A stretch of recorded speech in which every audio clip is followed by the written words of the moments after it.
আমার কোনো আর্জেন্ট কাজ ছিল? আমার তো কোনো আর্জেন্ট কাজই ছিল না। আমি তো তোমার কাছে মিথ্যা কথা বলছিলাম, আর আমি যদি মিথ্যা কথা না বলতাম না, তাহলে আজকে তোমার আমি এই আসল চেহারাটা জানতেই পারতাম না। আমি যাওয়ার সাথে সাথে তুমি এখানে একটা ছেলের সাথে কি করছো? হ্যাঁ, আর ভাই দেবে তুমি কি ভাবছো আমি এখানে কিভাবে আসলাম? হ্যাঁ রে পাগলি, আমি সব বুঝতে পারছি। আর তুমি যে মেয়েকে টাকা দিয়ে আমাকে থাপ্পড় দিতে বলছিল না, সেই মেয়ে তোমার ব্যাপারে আমাকে সবকিছু বলে দিছে।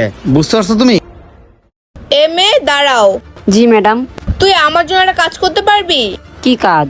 এই নে 500 টাকা রাখ, আর কিছুক্ষণ পর আমি এবং কি আমার হাজবেন্ড ওই রাস্তা দিয়ে যাব। তখন তুই আমার হাজবেন্ডকে থাপ্পড় দিয়ে দৌড় মেরে চলে যাবি, যাতে ও তোকে দেখতে না পায়। কিন্তু ম্যাডাম পরবর্তীতে কোনো সমস্যা হবে না তো?